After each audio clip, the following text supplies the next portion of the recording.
Sa gitna ng tahimik na pasilyo ay nakatayo ang isang berdeng sisidlan ng insenso, kung saan dahan-daw ang umaakyat ang makakapal at maputing usok, ang amoy ay banayad at kumakalat sa buong paligid. Mula sa loob ng gusali ay lumabas ang dalawang lalaki, ang pinuno ng Mount Wasek na si Hong Sanja at ang kanyang kasama na elder, habang nakatayo sa kabilang dako si Gang Yachi, ang young leader ng Haosek. Habang naglalakbay pasulong ay binanggit ni Hong Sanja na tila iningatan at inihanda ng maigi ang lugar na ito para sa kanilang pagpupulong. Sa kanyang sagot ay nagpakita ng pagpapakumbaba si Gang Yachi, at sinabing hindi pa ito sapat at kasing husay ng kanyang nais, lalo na para sa isang mahalagang panauhin na katulad niya. Ipinaliwanag niya na dahil sa kakulangan ng panahon ay hindi niya naibigay ang buong paghahanda na nararapat, at humingi siya ng paumanhin sa ganitong kalagayan. Agad na sumagot si Hong Sanja at sinabing sa katotohanan ay kahangahangang maayos at maganda pa rin ang lahat, at maging ang amoy ng insenso na ginamit ay kaaya-aya at nakagagaan ng pakiramdam. Sa kanyang narinig ay nagpahayag si Gang Yachi ng kanyang pasasalamat at karangalan dahil sa ganitong uri ng pagtingin at pagkilala. Bilang ganti ay tumawa ng mahina si Hong Sanja at sinabing hindi kailangan ng ganitong pagpapakumbaba at pasasalamat sa pagitan nila. Nagsalita ang elder na totoo nga at napakabango ng amoy sa paligid. At lumingon si Hong Sanja sa elder upang kumpirmahin ito, agad siyang sumang-ayon at sumagot ng pagsang-ayon. Habang nakatayo si Gang Yachi, nag-alok siya kay Hong Sanja na magbibigay siya ng ilang patpat ng insenso na ilalagay sa karwahe ng kanyang panauhin. Binanggit din niya na tiyak na mahaba at mahirap ang kanilang paglalakbay patungo rito, at umaasa siyang magiging maayos at matagumpay ang kanilang pagpupulong. Ipinahayag ni Gang Yachi ang kanyang pasasalamat sa ganitong pag-aalala, at pabirong sinabing sa ganitong paraan ay madalas siyang magiging panauhin sa kanilang lugar. Maikli ngunit magalang na sumagot si Gang Yachi na ito ay magiging isang karangalan para sa kanya. Gayunpaman, sa kanyang sariling isipan ay malinaw ang kanyang tunay na pananaw, na ang lahat ng ito ay nagpapakita ng tunay na katangian at ugali ng mga taong ito. Sa kanyang kalooban ay isinip ni Gang Yachi ang malaking pagkakaiba, na ang isang tunay na tagasunod ng tao ay dapat mas mahalin ang katapatan at kahinhinan ng kahirapan kaysa sa karangyan, at mas nais ang likas na amoy ng damo at kalikasan kaysa sa gawang taong halimuyak ng insenso. Sa kanyang palagay ay hindi karapat-dapat ang mga ganitong tao na tawaging haligi at pundasyon ng marangal at tapat na merem. Inisip din niya na sa katotohanan ay mga mandirigma lamang sila na may anyo at kasuotan ng mga tagasunod ng tao, ngunit wala sa puso ang tunay na aral. Sa kanyang sariling pagtataya ay idinagdag niya na tiyak na ganito rin ang kalagayan ng karamihan sa mga pinuno ng Great Nine Sects, na tila pare-pareho ang kanilang ugali at pag-uugali. Dahan-daw ang yumuko si Gang Yachi, at nagsabing kailangan na niyang umalis at lumayo sandali. Ngunit bago pa siya makahakbang, pinigilan siya ng tinig ni Hong Sanja, na nagsabing mayroon lamang siyang isang tanong na nais itanong. Sa kanyang tanong ay ipinaliwanag ni Hong Sanja na batid niyang mataas at makapangyarihan ang katayuan ni Gang Yachi sa loob ng Haosek. Dahil dito ay napag-isip niya na ang taong kanyang pakikipagtagpo at pakikipag-usapan ngayon ay tiyak na mas mataas pa ang ranggo, kung kaya't si Gang Yachi ay nagsisilbi lamang bilang kanyang tauhan. Mahinahon ngunit matatag na sumagot si Gang Yachi at humingi ng paumanhin. Ipinaliwanag niya na ang mga taong kanyang kasama ay mga espesyal na panauhin ng kanilang sekta, at mahigpit na ipinagbabawal na ibunyag ang kanilang pagkakakilanlan sa sinumang nasa labas ng samahan. Idinagdag pa niya ang kanyang pag-asa na mauunawaan ito ni Hong Sanja. Sinubukan pa ni Hong Sanja na mangusisa at nagsabing hindi ba maaari itong malaman lamang sa kanya at sa kanya lamang, ngunit muling umulit si Gang Yachi ng kanyang paumanhin at nanatiling matatag sa kanyang pasya. Sa isang malapitan na tingin sa mukha ni Hong Sanja ay makikita ang pagkumot ng kilay at pagdilim ng kanyang mga mata, habang tahimik lamang ito at puno ng matinding damdamin na pilit na itinatago.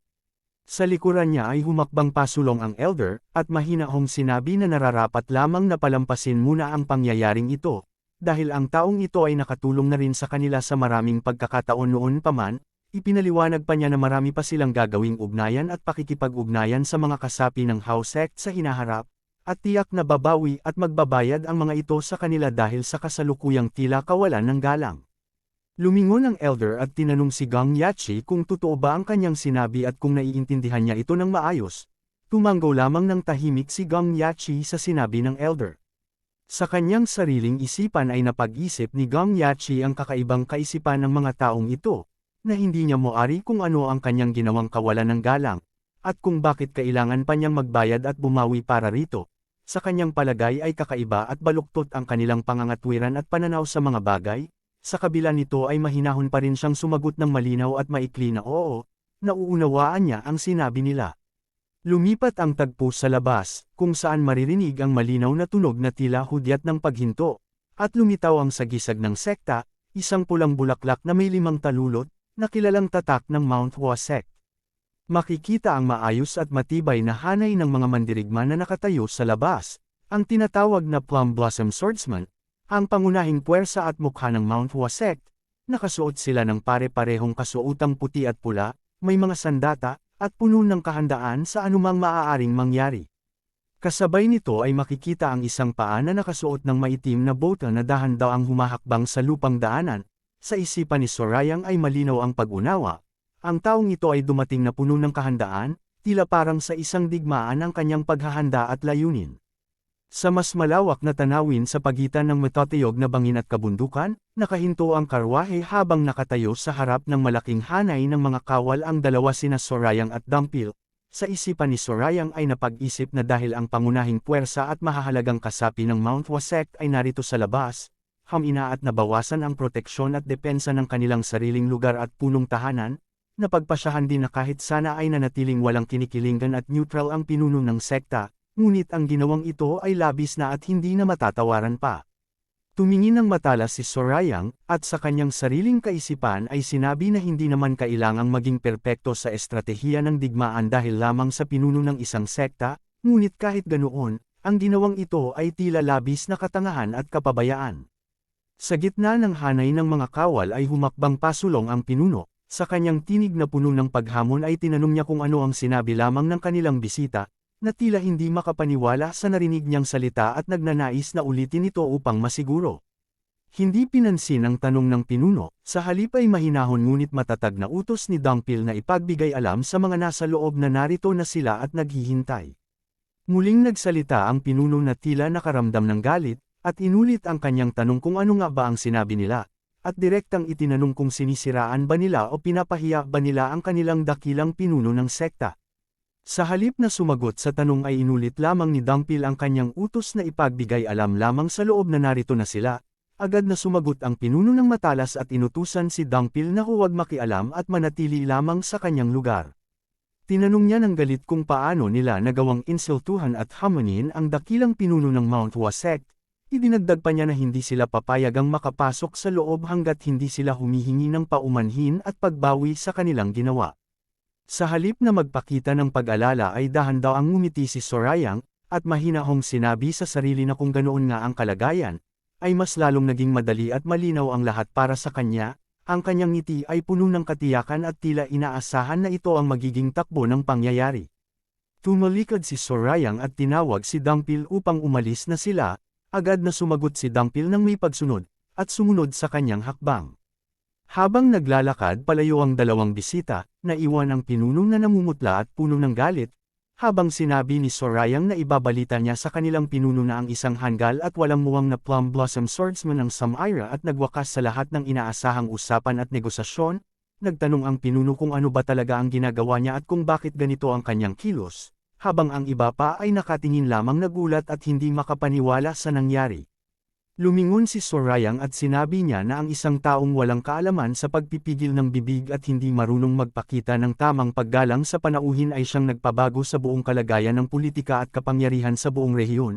Idinagdag pa niya na sa halip na manatili rito, ay pupunta na siya sa Jongnan Sect, kaya't dapat na maghanda at mabalisa ang pinuno ng sekta sa kung ano ang darating na kahihinatnan. Sa sandaling iyon ay narinig ang isang malakas at dumadagandong na tinig na nag-utos na huminto sila.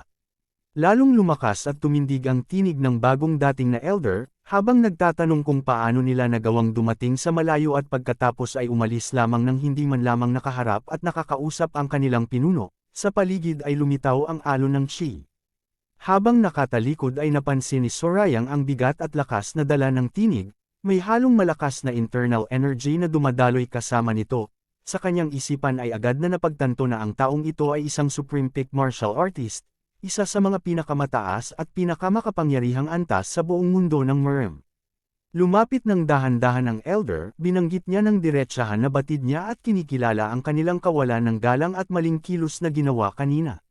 Nagpatuloy ang elder sa kanyang pagsasalita at sinabing tiyak na ayaw din naman nilang magpalubha pa ng gulo at gulo ng sitwasyon, iminungkahi niya na mas mainam na kalimutan na lamang ang lahat ng nangyari at magkunwari na wala itong naganap, upang hindi na lumaki pa ang gulo. Sa isipan ni Sorayang ay napag-isip ang kakaibang ugali ng taong ito, na alam niyang nagkamali at naging bastos ang kanilang panig, ngunit hindi naman ito humihingi ng paumanhin at pagbawi. Napagtanto rin niya na kung ang disciples ay nagkamali, nararapat na ang namumuno ang tumanggap ng pananagutan, ngunit sa halip ay tinatrato lamang ito bilang isang maliit na pagtatalo lamang. Tumingin si Sorayang at malinaw na sinabing hindi siya ang tunay na pinuno ng sekta. Bumaling ng bahagya si Sorayang at ipinakilala ng elder ang kanyang sarili bilang Guang Sanja, at sinabing tiyak na narinig na ito ng lahat. Agad na sumagot si Sorayang ng walang pag-aatubili at sinabing hindi, at wala siyang alam tungkol sa kanya. Dahil dito ay biglang ang buong paligid, napalitan ito ng mabigat na presensya na chi sa kanilang katawan at ang mukha ni Guang Sanja ay puno ng matinding damdamin. Nagulat siya sa sagot ni Sorayang. Nagsalita ng mahinahon si Guang Sanja, na sinasabing ayos lamang ito at hindi naman iyon ang pinakamahalagang bagay sa ngayon. Agad na sumagot si Sorayang ng walang pag-atubili at malinaw na sinabing bagaman ganoon, ang una at kailangan pa rin ay ang tamang paumanhin. Sa kanyang sariling isipan ay isinip ni Guang Sanja, kung ito ba ang kauna-unang pagkakataon ni Sorayang sa Jiangho, dahil hindi niya akalain na makakarinig siya ng ganitong mga salita mula sa isang kabataang hindi pa man umabot sa edad na 30, gayunpaman, napagtanto rin niya na wala siyang magagawa dahil sa kasalukuyan ay nasa kalamangan si Sorayang sa bagay na ito. Inulit ni Guang Sanja ang paalala, na ilang beses na niyang sinabihan ang pinuno na ito na ayusin ang kanyang ugali at pagkontrol sa galit, ngunit tila hindi pa rin ito nagbabago. Sa utos ni Guang Sanja ay inutusan niya ang disciple na humingi ng paumanhin, agad na sumagot ang disciple ng may pagsunod, at tumango bilang pagkilala sa utos. Sa gitna ng malawak na lupain ay nakatayo ang lahat habang ang disciple ay humarap at mahinahong sinabing siya ay humihingi ng paumanhin, habang ang kanyang mga kamay ay magkahawak sa harap ng dibdib bilang tanda ng pagpapakumbaba. Sa halip na tanggapin ito ay nagtanong ng tuwid si Sorayang kung bakit sa kanya humihingi ng paumanhin ang disciple, nagulat ang disciple sa kanyang sinabi. Malinaw at diretsahang ipinaliwanag ni Sorayang na ang taong ininsultuhan at minaliit ng disciple ay si Dumpil, at hindi siya. Sa utos ni Sorayang ay ipinaliwanag niya ng mahigpit ang tamang paraan ng paghingi ng tawad. Kailangang yumuko ng buong puso, sabihin ng malinaw kung ano ang maling nagawa at kilalanin ito, at saka humingi ng kapatawaran ng tapat at buo. Idinagdag pa niya na ito ang tamang at wastong paraan ng paghingi ng paumanhin, habang ang mukha ng disciple ay pinagpawisan at halos hindi makagalaw sa hiya. Habang nakatingin sa nangyayari ay nagpahayag si Sorayang na tila hindi man lamang natuturuan ang mga disciples ng Mount Wasek ng tamang asal at kagandahang asal sa isang malaking gulo. Dahil dito ay nagalit ang disciple at napangingit-ngit ng ngipin, habang ang kanyang mga mata ay nanlilisik sa puot. Halos hindi niya mapigilan ang kanyang sarili na magsalita ng masakit, habang may mahinang tumawag sa kanya pangalan na Baekgyu. Mula sa kinalalagyan ay tumawag ng malakas si Guang Sanja, tinatawag ang pangalang Baekgyu at inuutusan siyang gawin ang iniutos ng bisita ng walang pagtutol. Nagulat at lalong namutla si Baekgyu, at tumingin kay Guang Sanja na tila hindi makapaniwala sa narinig. Sinabi ni Guang Sanja na kung hindi siya hihingi ng paumanhin ay aalisin sa kanya ang kanyang Plum Blossom Sword, ang tanda ng kanyang pagiging mandirigma at miyembro ng sekta. Natahimik at puno ng takot si Baekgyu habang tumutulo ang pawi sa kanyang pisngi at namumula ang mukha sa halong kahihiyan. Walang ibang salita ang lumabas sa kanyang bibig kundi ang matinding katahimikan, habang ang kanyang isipan ay puno ng puot ngunit wala siyang magawa sa harap ng utos ng elder. Sa huli ay yumuko si Baekgyu at sa mababang tinig ay binigkas ang kanyang paumanhin, na inaamin niyang siya ay naging mayabang at lumampas sa hangganan, at humihingi siya ng kapatawaran. Sumagot si Dumpil ng kalmado na ayos lang ang lahat. Sa sandaling matapos ang paumanhin ay sinabi ni Guang Sanja na sa tingin niya ay natapos na at naayos na ang alitan. Gayunpaman, agad na sumagot si Sorayang na bagaman ginawa ito, ay hindi naman ito ganap na nakakabigay kasiyahan, ngunit tinatanggap na lamang ito pansamantala.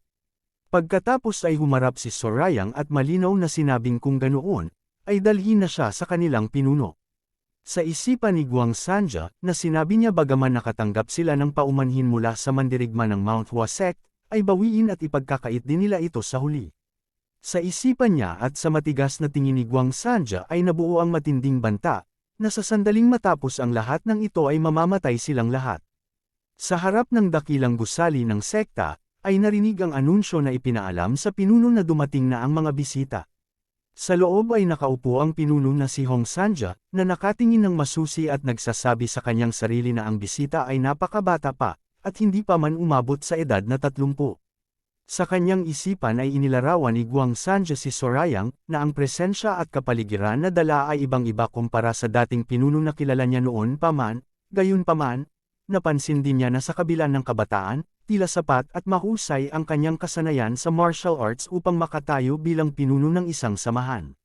Sa loob ng malawak na bulwagan ay nakatayo si Sorayang sa dako ng mahabang hapag, habang si Hong Sanja ay nakaupo sa kinalalagyan ng karangalan, at si Guang Sanja ay nakatayo sa kanyang tabi. Sinimulan ni Hong Sanja ang usapan sa pamamagitan ng pagsasabi na dahil sa ingay at gulo na nangyari sa labas, tila kulang sa tamang asal at kagandahang asal si Sorayang. Agad na sumagot si Sorayang ng walang pag-atubili at sinabing ang asal ay nararapat lamang sa mga taong marunong tumanggap nito. Habang dahan-daw ang humahakbang at inilalagay ang kanyang kamay sa gilid ng hapag kung saan nakapatong ang sisidlan ng insenso, ay sinabi ni Sorayang na kung hindi dahil sa gulo na naganap sa labas, ay maaaring maging magalang at maayos din sana ang kanyang pakikitungo. Ngunit sa ngayon ay wala na siyang nakikitang dahilan upang gawin pa ito. Idinagdag pa niya na mas mainam na simulan na lamang ang mga usapan at tapusin ito agad. Lalong kumunat ang noo ni Hong Sanja at tumaas ang kanyang tinig habang nagtatanong kung paano nagawang makipag-usap sa ganitong paraan, at nagtanong din kung sino nga ba talaga siya. Sa halip na magpakilala ng mahaba ay sumagot lamang si Sorayang na hindi ito mahalaga at walang kinalaman sa usapan, at iminungkahi na dumiretso na lamang sila sa kung ano ang nais niyang sabihin. Dahil sa sinabi makikita ang malaking mata ni Hong Sanja na nanlilisik sa puot, habang sa kanyang isipan ay bulong niya sa sarili na hindi siya makapaniwala sa ganyang kaiabangan at ugali ni Sorayang. Sa labas ay makikita ang karwahe, kung saan sinabi ni Sorayang naroon ang minamahal na kabiyak at tagapag-ingat ng ginang ng Steelblood Fortress. Idinagdag pa niya na kasama rin ang kanyang bantay, bagaman sa kanyang palagay ay hindi naman ito gaanong mahalaga at malaki ang halaga. Sa huli ay nagtanong siya ng malinaw kung nais ba itong bilhin ng sekta. Sa narinig ay halos mapang-uyam na tumawa si Hong Sanja at sinabing nakakatawa ang ganitong salita, at nagtanong kung inaasahan ba niyang ibibigay lamang ito ng walang kapal. Tumingin lamang si Sorayang at nagtanong kung hindi ba alam ni Hong Sanja ang kahulugan ng salitang negotiation at pakikipagkasunduan. Idinagdag pa niya na kung inaakala nilang ibibigay lamang ito ng walang kapal, ay tila napakabata pa at kulang sa karanasan ang kanilang pananaw. Sa gitna ng matinding tensyon ay bumuka ang bibig ni Hong Sanja at may halong puot ay sinabing sa katotohanan ay siya ang walang muwang at kulang sa pag-unawa. Idinagdag pa niya na ang dakilang Mount Hua sect ay nakatayo sa pinakatuktok ng Great Nine Sects, at ang kanilang kapangyarihan ay kilala sa buong lupain ng Murm. Sa matinding iniis ay ibinaba niya ang kanyang kamay sa ibabaw ng hapag, na nagdulot ng malakas na tunog at bitik sa kahoy, habang ang alon ng kulay lilang internal energy ay kumalat sa paligid. Sa kanyang galit ay sinabi niya na siya ang pinuno ng ganitong makapangyarihang sekta, at hindi niya matanggap na isang binata lamang ang magsasabi sa kanya na bilhin ng mga taong hawak nila. Sa lalong pagtaas ng kanyang tinig ay sumigaw siya na hindi niya kilala ang tamang lugar at paggalang na nararapat, habang ang makapal na alon ng kulay lilang enerhiya ay sumabog mula sa kanyang katawan, na tumatagos sa buong bulwagan at nagdulot ng paggalaw ng hangin sa buong paligid. Sa isang iglap ay nawala ang kanyang puot at napalitan ng gulat. Nagulat siya at halos hindi makapaniwala, habang ang isang butil ng pawis ay gumapang sa kanyang pisngi. Ang kanyang mga mata ay nanlalaki, tila nakakita siya ng bagay na hindi niya inaasahan at hindi niya maipaliwanag. Kalmado lamang na sumagot si Sorayang, na sinasabing sa kanyang palagay ay si Hong Sanja mismo ang hindi alam ang kanyang tamang lugar at nararapat na pag-uugali. Sa labas ng gusali, sa daanan sa pagitan ng matatayog na bundok, ay nakatigil ang karwahe kung saan nakaupo si Dumpil sa tabi ng mga kabayo. Sa harap niya ay nakatayo ang hanay ng mga Plum Blossom Swordsman, habang ang liwanag ng hapon ay nagbibigay ng kulay rosas na kulay sa buong paligid. Habang nakaupo at nakahalukip-kip ay isinip ni Dumpil ang kanyang pag-aalala, na umaasa siyang magiging maayos at ligtas ang kalagayan ng kanilang young leader. Napag-isip din niya na dahil kailangan nilang itago ang kanilang tunay na pagkakakilanlan, hindi magagamit ni Sorayang ang kanyang makapangyarihang demonic energy, at ito ay nagdudulot sa kanya ng hindi magandang pakiramdam at pag-aabala. Sa gilid ay narinig ang matalas na pananalita ng isang disciple na tumuturo sa kanyang tindig at kilos, at sinabing mali at hindi tama ang kanyang anyo, kasabay nito ay napalingon si Dungpil kung saan ang tinig. Nagpatuloy si Baekgyu sa kanyang pangungutya at sinabing tiyak na natuto lamang ito ng ilang pamamaraan at teknik, ngunit dapat pa rin niyang malaman ang kanyang sariling lugar at hangganan, at sinabing bagaman ganoon, ay angkop naman ito para sa isang kotsero lamang. Nagdagdag pa niya ng pangungutya na sinasabing tiyak na mayaman ang amo niya upang makapagbigay ng ganitong magandang espada, ngunit sa katotohanan ay tila umiiyak lamang ang sandata dahil napilitan itong magsilbi sa isang taong walang halaga. Sa isip-isip ni Dungpil ay lumabas ang tanong kung ganyan ba talaga ang ugali ng lahat ng tinatawag na orthodox na mandirigma sa Jangho. Patuloy sa kanyang sariling pagsusuri ay napag-isip ni Dungpil na kahit tila umabot sila sa antas ng true peak sa kanilang kasanayan sa martial arts, ay inaasahan sanang may halaga at dangal sila kung tunay nang nasa ganitong antas, ngunit sa halip ay wala silang anumang uri ng kagandahang asal at dangal. Mas malapit pa sila sa ugali ng mga miyembro lamang ng isang alleyway gang at grupo sa eskinita kaysa sa mga kinatawan ng dakilang sekta. Namula at nagalit si Baekgyu, at sa kanyang galit ay nagsalita siya ng masasakit na salita, na tinatawag siyang hamak na tao at sinabing inaakala nitong mas mataas siya at ayaw nang makipag-usap sa kanila. Idinagdag pa niya na hindi niya gusto ang paraan ng pagtingin at kilos ni Dungpil. Sa harap ng buong hanay ng mga Plum Blossom Swordsman ay humakbang pasulong si Baekgyu, at sinabing magbibigay lamang siya ng payo. Ipinaliwanag niya na ang mundo ng Jangho ay hindi parang ilusyon at pangarap lamang, kahit nagsisikap silang makisama ng maayos sa iba, hindi lahat ay katulad nila at marami ang may iba't ibang ugali at hangganan. Idinugtong pa niya ang kanyang babala na kung ipagpapatuloy niya ang ganitong kilos at ugali, ay maaaring magdulot ito ng kanyang sariling kamatayan sa huli. Sinabi ni Baekgyu na iyan ang tunay na katangian at batas ng Jangho, at dapat itong tandaan at isapuso ni Dungpil. Mula sa loob ay narinig lamang ang mahinang tinig, kasabay nito ay narinig ang malakas na kalampag at tunog ng pagbubukas ng pinto ng karwahe. Sa paglabas ay lumitaw si Sandrine, at sa kanyang mahinahon ngunit matalas na tinig ay nagtanong siya kung sino nga ba sa kanila ang talagang nagpapakita ng pagtitimpi at pasensya sa ngayon. Lumingon si Dungpil mula sa pintuan at nagtanong kung bakit siya lumabas mula sa loob. Agad na sumagot si Sandrine ng walang pag-atubili at sinabing dahil lamang sa nakakainis na sila at puno ng panghahamak at ingay, kaya't napilitan siyang lumabas at harapin sila. Sa narinig na sagot ay nagulat at natigilan ang buong hanay ng mga disciples, ang kanilang mga mata ay nanlaki at ang kanilang bibig ay bahagyang nakabukas sa gulat, ang lahat ay namumula ang kanilang mga mukha sa kanilang nakitang kagandahan kay Sandrine.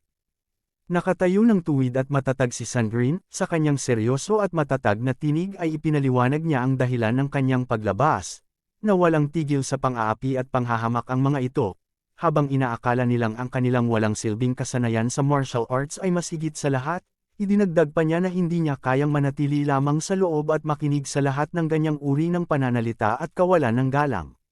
Kasabay nito ay dahan-dahan silang humakbang patungo sa harapan. Mahinahon ngunit seryosong tinig ni Dungpil na nakikiusap na huwag na nilang palubhin pa ang gulo. Agad naman itong sinagot ni Sandrine na naiintindihan niya ito, ngunit idinagdag niya rin na hindi nararapat na tanggapin at pakinggan lamang ang lahat ng pang-aapi at masasakit na salita na ibinibigay ng mga ito sa kanila. Ang mukha ni Baekgyu ay puno ng inis habang nagsasalita. Sinabi niya na hindi niya alam kung sino sila, ngunit sa palagay niya ay lumalampas na sila sa hangganan at tamang ugali. Tumingin lamang si Sandrine at nagtanong ng mahinahon kung paano at sa anong paraan. Agad na sumagot si Baekgyu na sinasabing siya ay kakainsulto lamang sa kanila. Sa halip na umatras ay muling nagtanong si Sandrine ng kalmado, kung bakit itinuturing itong pang-aapi, at sinabing ang ginawa lamang niya ay sabihin ang katotohanan. Lalong kumunat ang noo ni Baekgyu habang nagsasalita ng may halong paghamak, na sinasabing tiyak na siya ay disciple lamang ng isang taong may mataas na katayuan, bagaman tila naman ay kulang pa siya sa karanasan sa mundo at sa Jangho. Bago pa man siya makapagpatuloy ay sinubukan niyang magsalita at utusan si Sandrine na makinig ng mabuti, at binanggit ang pangalan ng kanilang sekta, ang Mount Hua, upang ipakita ang kanilang kapangyarihan at dangal. Hindi siya pinatapos ni Sandrine at agad na sumagot ng diretsahan, na inuulit ang kanyang sinabi, na tungkol sa Mount Hua ito, nagtanong pa siya kung gaano karaming karanasan nga ba ang mayroon siya upang isiping karapat-dapat siyang magturo at magbigay ng payo sa kanila sa ngayon. Nagulat si Baekgyu at nagtanong kung ano ang ibig sabihin niya. Sinabi ni Baekgyu na matapang talaga si Sandrine, agad na sumunod ang tanong ni Sandrine na puno ng hamon, kung alam ba nila kung sino sila, kung alam ba niya ang kanyang pangalan, kung anong samahan siya kabilang, at kung paano niya ginugol ang kanyang buhay at karanasan sa MERM. Muling nagsalita si Sandrine ng matalas at diretsahan, na nagtatanong kung paano niya nagagawang humusga at gumawa ng palagay kung siya ba ay may karanasan o wala, o kung si Guardma ay mahina o malakas. Gayong hindi naman siya manghuhula o fortune teller, idinagdag pa niya na kung sakaling isa nga siyang manghuhula at ito ay itinuturo na rin ngayon ng mga Daoist, ay tatahimik na lamang siya. Biglang sumigaw si Baekgyu at inutusan siyang bantayan ang kanyang bibig at maging maingat sa kanyang mga salita, ngunit idinugtong pa ni Sandrine ang kanyang puna na tila magalang lamang ito sa harap ng mga taong tila mas mataas sa katayuan, ngunit nagiging mayabang naman kapag nakaharap sa isang nagpapanggap lamang na kotsero. Sinabi ni Sandrine na kinikilala niya na bagaman totoo na mayroong antas at katayuan sa lipunan, ay hindi nararapat itong maging ugali ng mga tinuturing na Daoist, na natiling nakatulala si Baekgyu at walang masabi, habang ang kanyang mukha ay halong pagkailang. Nagsalita si Dongpil ng mahinahon ngunit matatag, na sinasabing anuman ang katayuan at ranggo, ang bawat nilalang ay mahalaga at may halaga. Idinugtong pa ni Sandrine ang paliwanag, na ito ay dahil ang lahat ay nagmula at bahagi ng kalikasan, kaya sa paningin ng tao ay walang mas mataas o mas mababa, walang lalaki o babae, at walang langit o impyerno. Lalong namula at kumunat ang mukha ng mga disciples habang nakikinig, at nagsalita si Sandrine ng may halong puot, na kung nabasa lamang sana nila ang Tao Te Ching, ay malalaman nila kung gaano kalayo ang kanilang ginagawa sa tunay na daan ng mga Daoist. Tumingin lamang ng tuwid si Sandrine, at malinaw na sinabing hindi sila karapat-dapat tawagin ang kanilang sarili na mga Daoist. Sa matinding galit ay halos hindi makapaniwala si Baekgyu sa kanila at sumigaw ng puno ng puot, na nagtatanong kung paano niya nagawang magsalita ng ganoon. Tumingin lamang ng matalas si Sandrine at ang kanyang asul na mata ay nagniningning ng matindi habang sa mahinahon ngunit matibay na tinig ay nagpaalala na bantayan niya ang kanyang bibig. Sa isang iglap ay lumitaw ang kulay asul na liwanag at alon ng chi mula sa kanyang palad, na may kasamang malakas na tunog na tila yelo na kumakalat. Sa pagtapak ng kanyang paa ay lumitaw din ang pare-parehong kulay asul na liwanag at alon ng lamig, na kumakalat mula sa kanyang mga paa papunta sa lupa at paligid. Nakatayo na siya ng ganap na nakalibing sa alon ng kulay asul na liwanag at nyebe na lumilipad sa paligid.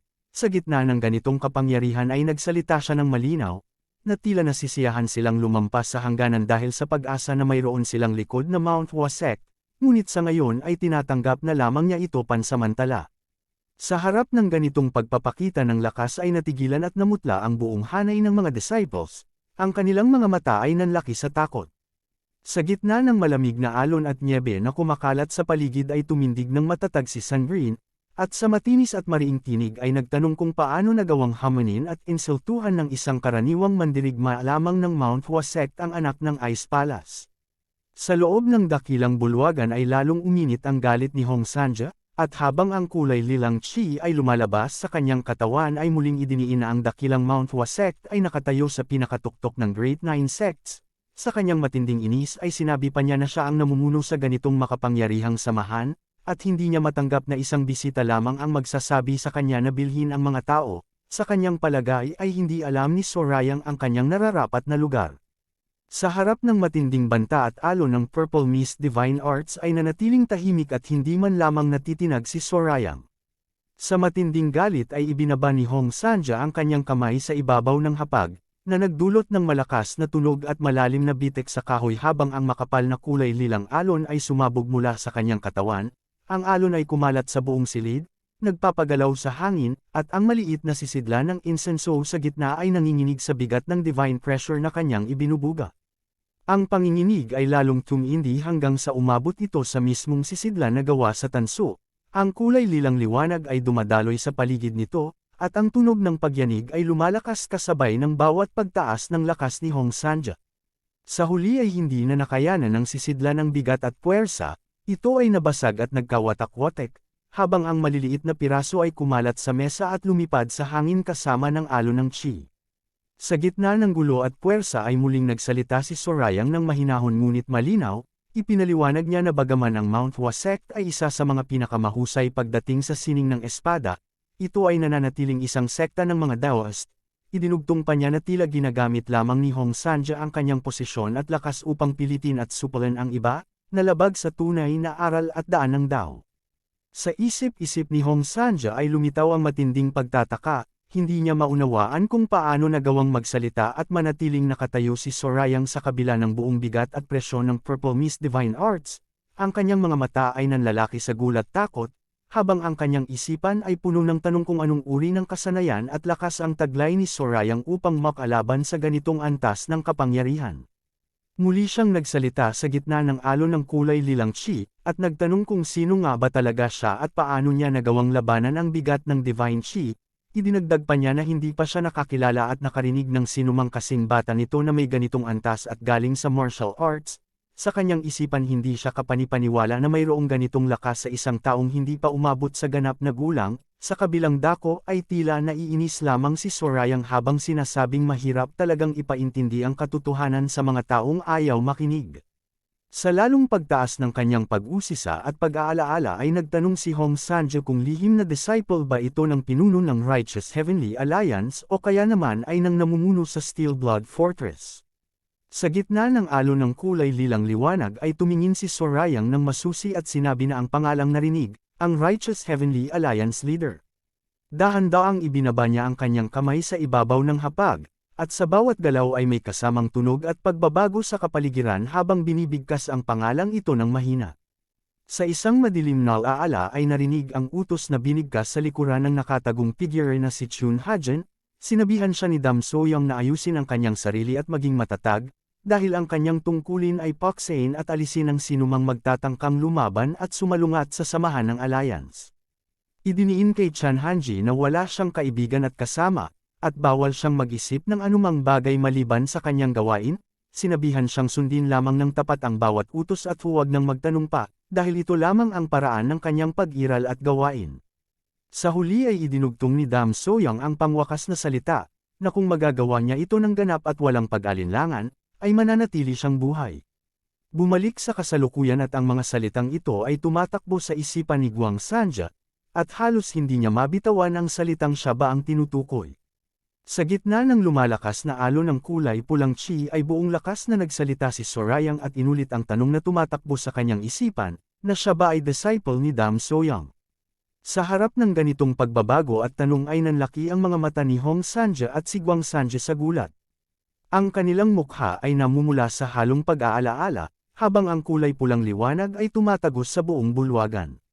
Habang nakahawak ng mahigpit sa ibabaw ng hapag ay muling nagsalita si Sorayang ng mahinahon ngunit malinaw, inamin niya na sa katotohanan ay nagtataka rin siya kung ano ang gagawin sa kanila, at naisipan niyang hayaan lamang silang sirain ang kanilang sarili dahil sa gulo at kahinaan ng kanilang samahan. Idinagdag pa niya na balak sana niyang ibigay lamang sa kanila ang minamahal ng pinuno ng Steel Blood Fortress upang makita ang kanilang gagawin, sa pag-akalang makakatulong ito sa kanyang sariling layunin sa huli. Sa huli ay ibinaba niya ang kanyang kamay nang may kasamang dagdag na lakas at alon ng kulay pulang chi, at sinabing sa ngayon ay tila hindi na kailangan pa ang lahat ng iyon. Ang alon ay kumalat sa buong silid at nagdulot ng panginginig sa bawat bahagi ng gusali, habang ang tunog ay umaalingaw-ngaw sa bawat sulok. Sa gitna ng malakas na alon ng kulay pulang enerhiya ay nakatayo si Sorayang sa gitna ng nabasag na mesa. Ang kanyang katawan ay napapaligiran ng matinding chi na nagmumula sa kanyang katawan. Sa harap niya ay nakatayo si Hong Sanja at si Guang Sanja, na parehong nakatingin ng puno ng pagtataka.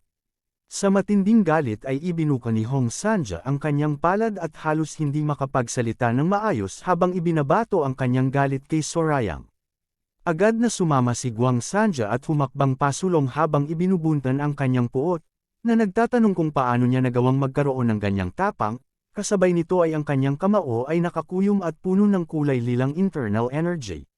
Sabay na sumugod ang dalawa at inilabas ang kanilang pinakamalalakas na teknik, ang Bamboo Leaf Hand at Falling Blossom Chasing Shadow Palm. Ngunit sa gulat ng lahat ay hinarap lamang sila ni Sorayang gamit ang kanyang mga kamay na walang sandata, at matagumpay na naharang ang buong puwersa at chi na ibinuhos sa kanya, kasabay nito ay ang sahig sa ilalim ay lalong nabasag at nagkawatak-watek, habang ang kulay pulang liwanag ay nangingibabaw sa kulay lilang at tumatagos sa bawat bahagi ng silid. Sa labis na pagtataka ay halos hindi makapaniwala si Hong Sanja sa nakita, at sa kanyang isipan ay paulit-ulit ang tanong kung paano nagawang harangan ni Sorayang ang dalawang makapangyarihang teknik gamit lamang ang kanyang sariling mga palad. Habang patuloy na pinapanatili ang pagsalungat ay nagsalita si Sorayang ng malinaw, na tinutukoy ang kahihiyan ng pangyayari, na ang pinuno at matandang kasapi ng isang sekta ng mga Daoist ay sabay na lumalaban sa iisang kalaban lamang, idinagdag pa niya na tila wala silang pakialam sa mga batas, dangal, at katangian ng isang kilalang sekta. Kasabay nito ay inilabas ni Sorayang ang kanyang sariling teknik, ang Explosive Mountain Blast. Ang alon ng kulay pulang chi ay sumabog mula sa kanyang palad, na nagdulot ng malakas na pagsabog sa kanilang harapan. Dahil sa biglaang pagsabog ay natama ng buong puwersa ang dalawa at napalipad sila palayo habang napabulalas sila ng sakit sa kanilang katawan. Sa gitna ng usok at alikabok ay nakatayo si Sorayang ng tuwid at matatag, habang ang kanyang palad ay nakahanda at puno ng natitirang chi, ang kanyang mukha ay nanatiling kalmado at walang pagbabago. Habang hinihingal at namumutla ay napagtanto ni Hong Sanja at ni Guang Sanja ang nakakatakot na katotohanan, na ang sarili nilang chi ay tila mas mahina at natatalo ng kanya. Sa kanilang isipan ay paulit-ulit ang kaisipang ito ay imposible at hindi dapat mangyari, dahil sila ay kabilang sa mga pinakamakapangyarihan sa buong lupain ng Murm. Sabay na sumugod si Hong Sanja at si Guang Sanja, na pinaliligiran ng matinding kulay lilang chi habang inilalabas ang kanilang mga pinakamalalakas na teknik. Sa gitna ng pagsalakay ay narinig ang galit na bulong ni Hong Sanja habang itinutulak nila ang kanilang chi ng buong puwersa. Sa gitna ng lahat ay nanatiling nakatayo si Sorayang, at sa bawat pagkilos ay matagumpay niyang nahaharangan ang bawat atake ng walang hirap. Habang patuloy ang labanan ay napuno ng gulat ang isipan ni Guang Sanja, paulit-ulit niyang itinanong kung sino nga ba talaga ang taong ito, dahil hindi niya maunawaan kung paano nagawang harangan at salungatin ni Sorayang ang lahat ng kanilang pinakamahusay at pinakamabusising teknik sa martial arts. Sa bawat pagtatangka nilang lumusab ay lalo lamang lumalabas na walang epekto ang kanilang pagsisikap, at tila lalong lumalaki ang agwat ng kanilang kakayahan. Sa gitna ng alon ng kulay lilang chi ay malinaw na nakita at napagtanto ni Guang Sanja ang katotohanan. Napaisip siya na hindi kailanman natutunan at inaral ni Sorayang ang kanilang sariling mga teknik at estilo ng pakikipaglaban, kundi nakikita lamang niya ang bawat kilos at galaw at tumutugon ng tumpak at saktong-sakto bago pa man matapos ang kanilang atake. Dahil sa pagkalito ay nawalan siya ng reaksyon sa mga nangyari sa kanyang harapan, habang ang paa ni Sorayang ay dahan-dahang hamampas at lumapit kay Guang. Sa isipan ni Guang Sonji ay walang humpay ang tanong kung paano ito nagiging posible, dahil kahit sabay silang lumalaban at gamit ang lahat ng kanilang natutunan ay hindi pa rin nila matagumpay na mahawakan at masugatan man lamang ang kanilang kaharap. Sa isang mabilis na kilos ay sumugod si Sorayang ng buong bilis, at sa isang iglap ay tinamaan si Guang Sanja sa kanyang ulo na malakas na sipa. Dahil sa hindi inaasahang sandali ay tumalsik si Guang Sanja palayo sa pader na lumikha ng sunod-sunod na pagsabog sa buong paligid sa kanyang binagsakan, habang mabilis na sumugod si Hong Sanja patungo kay Sorayang. Sa matinding galit at kahihiyan ay sumugod si Hong Sanja habang sumisigaw ng puot, na sinasabing walang karapatang lumaban ng isang kabataan lamang sa kanila, ang kanyang kamao ay puno ng makapal na kulay lilang divine chi. Kasabay nito ay inilabas ni Hong Sanja ang isa sa pinakamakapangyarihang teknik ng kanilang sekta, ang Mount Hua Flying Fist, isang malakas na alon ng kulay lilang chi ang lumabas mula sa kanyang kamao, na tumatagos sa hangin at gumuguhit ng mga bitek sa sahig at dingding habang ito ay humahampas pasulong. Ang lakas ay sapat na upang wasakin ang buong silid, ngunit sa gulat ng lahat ay naiwasan lamang ito ni Sorayang sa pamamagitan ng isang simpleng paglipat ng katawan at hakbang. Napuno ng tanong si Hong Sanja kung paano ito nagawa, dahil tila imposible para sa sinumang tao na makaiwas sa ganitong bilis. Sa gitna ng usok at alikabok ay dahan-dahang lumitaw si Guang Sanja na nakaluhod na sa sahig, humihingal at halos hindi na makatayo ng tuwid. Sa kanyang isipan ay malinaw na ang katotohanan, bagaman maikli pa lamang ang kanilang labanan, ay tiyak na siya na sa kanilang kalagayan, hindi lamang sila hindi nagtagumpay na talunin si Sorayang, kundi unti-unti rin silang napapagod at humihina habang si Sorayang ay nananatiling buo at matatag pa rin. Habang tumitindi ang labanan ay dahan-daw ang napagtanto ni Guang Sanji ang katotohanan. Sa kanyang isipan ay malinaw na nakita at inisip na si Sorayang ay sadyang pinipigilan at nililimitahan ang kanyang sariling internal energy, kasama ang lahat ng kanyang natutunan sa martial arts at buong kakayahan. Lalo pa niyang napansin na hindi rin gumagamit si Sorayang ng anumang kilalang at nakasanayang teknik, kundi nakikita lamang ang bawat kilos ng kalaban at tumutugon ng tumpak at mabilis habang nagaganap ang atake, na tila nakikita niya ang bawat galaw bago pa man ito matapos. Sa gitna ng matinding sagupaan ay muling tumakbo ang kaisipan sa isipan ni Guang Sanji na sa kabila ng lahat ng pagpigil at hindi paggamit ng buong lakas ay nagagawa pa ring Daijin at talunin ni Sorayang ang pinuno ng sekta, kahit pa ito ay nasa antas ng Supreme Peak Realm. Habang naglalaban sa gitna ng alon ng kulay pula at kulay lilang liwanag ay hindi maiwasang isipin kung ano pa ang mangyayari kung gagamitin na ni Sorayang ang kanyang tunay na sining at buong kakayahan. Sa isang iglap ay sumugod si Sorayang ng buong lakas, na pinaliligiran ng kulay pulang chi-chi, kasabay nito ay ang kanyang paa ay hamampas ng malakas sa dibdib ni Hong Sanja, na nagdulot ng matinding pagsabog ng chi sa pagtatagpo ng kanilang katawan. Ang lakas ng tama ay sapat upang itulak si Hong Sanja palayo, habang ang tunog ay umaalingaw sa buong bulwagan, kasabay nito ay lumikha ito ng usok sa kanyang binagsakan. Habang nakatayo si Sorayang ng matatag sa gitna ng usok, sa isipan ni Guang Sanji ay malinaw na hindi siya karaniwang tao lamang, kundi isang halimaw sa larangan ng martial arts, na kayang talunin kahit ang pinakamakapangyarihan ng walang hirap. Napilitang tumalikod at tumakas si Guang Sanji, na humihingal at halos hindi na makatayo ng maayos habang lumalayo. Sa likuran niya ay nabigla si Sorayang sa kanyang nakita, at sa kanyang isipan, nagtataka si Sorayang kung bakit bigla na lamang itong tumakbo palayo sa gitna ng labanan. Hindi hinayaan ni Sorayang na makatakas si Guang Sanji, at mabilis siyang naghanda, habang sinasabing parang isang daga lamang si Guang Sanji sa kanyang mga kilos at hindi niya ito hahayaang makalayo ng madali. Ngunit sa isang iglap ay lumitaw ang malalim at matalas na tingin sa mata ni Sorayang, na tila mayroon siyang naramdamang mapanganib na presensya sa kanyang paligid. Sa huling pagtatangka ay muling humarap si Hong Sanja at inilabas ang isa sa pinakakilalang at pinakamakapangyarihang sandata at teknik ng kanilang samahan, ang 24 na Hand Plum Blossom Sword Technique. Ang isang mahabang espada ay humawi ng hangin na may kasamang kulay lilang chi at hugis ng talulot ng bulaklak, habang ang alon ay kumakalat ng mabilis at malakas sa buong daanan. Sa harap ng ganitong malakas na pagsalakay ay nanatiling nakahanda at matatag si Sorayang, hinarap niya ang buong alon at liwanag ng espada gamit lamang ang kanyang sariling katawan at kontrol sa chi, at sa pagtatagpo ay muling lumikha ng matinding pagsabog na nagdulot ng lalong pagkasira sa sahig at dingding ng bulwagan.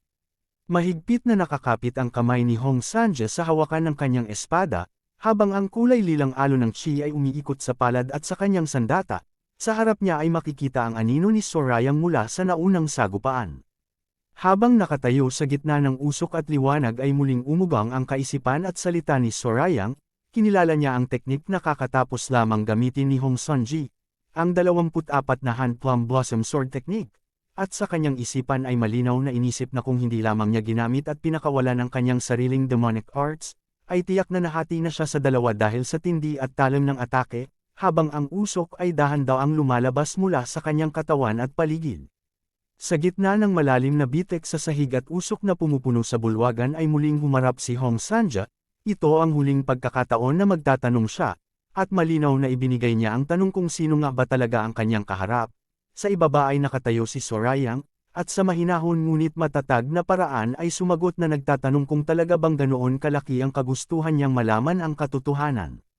Muling nagsalita si Hong Sanja, na puno ng pagtataka, inamin niya na hindi pa siya nakarinig ng sinumang mandirigma sa larangan ng martial arts na wala pang 30 taong gulang ngunit mayroong ganitong antas at galing sa pakikipaglaban, at tila sumulpot ang kaisipan kung siya ba ay isang martial master na nakabalik mula sa nakaraan at nagbalik mula sa mas mataas na antas. Sa isang matalas at halos mapang-uyam na tingin ay sumagot si Sorayang, na nagsasabing kung iyon nga ang totoo. Kung siya ay isa sa mga ganoong uri ng dalubhasa, ay matagal na sanang patay si Hong Sanja sa sandaling ito pa lamang. Napuno ng galit si Hong Sanja at muling sumigaw, habang ang kanyang mukha ay namumula sa puot. Inalala niya ang sinabi ni Sorayang na ibibigay lamang niya ang ginang ng Steelblood Fortress, at malinaw na ito ay isang balak at pagkana lamang upang mapatay siya. Sa simpleng salita lamang ay sinagot ito ni Sorayang, na tila binabaliwala ang lahat ng banta at hinala ni Hong Sanja. Muling nagbanta si Hong Sanja na huwag siyang magsinungaling, at kahit hindi niya alam kung sino ang kaharap ay tiyak na hindi magtatagumpay ang balak nito sa huli. Idiniin ni Hong Sanja na ang mga mandirigma ng Plum Blossom ay nakapaligid na sa buong lugar. Binanggit niya na maaaring makatakas pa at makalaban pa si Sorayang, ngunit ang mga kasama nito na kasama sa pagdating ay tiyak na hindi na makakalabas ng buhay. Bilang sagot ay malinaw na ipinaalala ni Sorayang na hindi iyon ang uri ng salita at gawain na dapat manggaling sa isang pinuno ng sekta ng mga Daoist.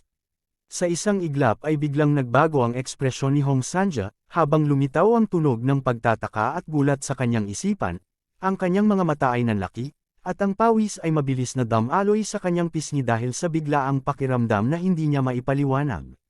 Sa huli ay buong lakas na nagsalita si Hong Sanja sa gulat, habang nakita at naramdaman niya ang biglaang pagbabago sa kapaligiran. Nakilala niya ito bilang Cold Chi, isang uri ng chi na may matinding lamig at kapangyarihan, na dahan-daang kumakalat at nagpapabago sa buong tanawin. Sa buong paligid ay dahan-daang kumalat ang matinding lamig na dulot ng Cold Chi, hanggang sa magsimulang mamuo ang yelo at hamog sa sahig at bato kung saan nakatayo ang mga disciples. Sa harap ng biglaang pagbabago ng panahon at presensya ay kitang-kita ang pagtataka sa mukha ng mga kasapi ng sekta. Ang kanilang mga mata ay nanlalaki at puno ng pagkalito, habang ang pawis sa kanilang pisngi ay halos maging yelo agad dahil sa lamig. Walang makapagsalita ng maayos, at ang katahimikan na may halong gulat ay bumabalot sa kanilang hanay. Hindi nila maunawaan kung paano nagkaroon ng ganitong uri ng chi at kapangyarihan sa gitna ng kanilang sariling teritoryo. Sa gitna ng nagyayelong ulap ay sumigaw si Guang Sanja, na nag-uutos na salakayin at pabagsakin agad ang mga kaharap. Habang nakatingin sa paligid at sa kalagayan ng lahat ay napabulong si Guang Sanja, puno ng pag-aalinlangan habang kinikilala ang kakaibang pakiramdam at lakas na pumupuno sa lugar. Sa kanyang isipan ay muling tumatakbo ang tanong kung ano nga ba ito at paano ito naging posible. Sa gitna ng nagyayelong tanawin ay lumitaw si Sandrine, ang anak ng Ice Palace. Ang kanyang buhok ay humahampas sa hangin na puno ng nyebe, at ang kanyang likuran ay nakaharap sa tanawin ng kabundukan na natatakpan ng yelo. Sa huli ay humarap si Hong Sanja habang hawak ang kanyang espada, at sa nanginginig na tinig ay nagtanong kung sila ba ay nagmula sa hilaga. Ang kanyang mukha ay puno ng takot at halos hindi na makatayo ng tuwid, habang ang lamig ay lalong tumitindi sa paligid. Sa isang matalas at tiyak na tingin ay sumagot si Sorayang, na nagsabing hindi mahalaga kung saan man sila nagmula. Ang kanyang mga mata ay naging kulay pula, habang ang kulay pulang chi ay humahalo sa asul na lamig ng Cold Chi. Idinugtong niya na sa anumang kaso, ay tapos na ang lahat para sa kanila. Wala ng pag-asa at paraan upang makalayo pa sa kanilang kapalaran. Sa gitna ng malinaw at malamig na liwanag ay nakatayo si Sandrine, na ang kanyang mga mata ay naging kulay asul at nagniningning tulad ng yelo sa ilalim ng maliwanag na langit.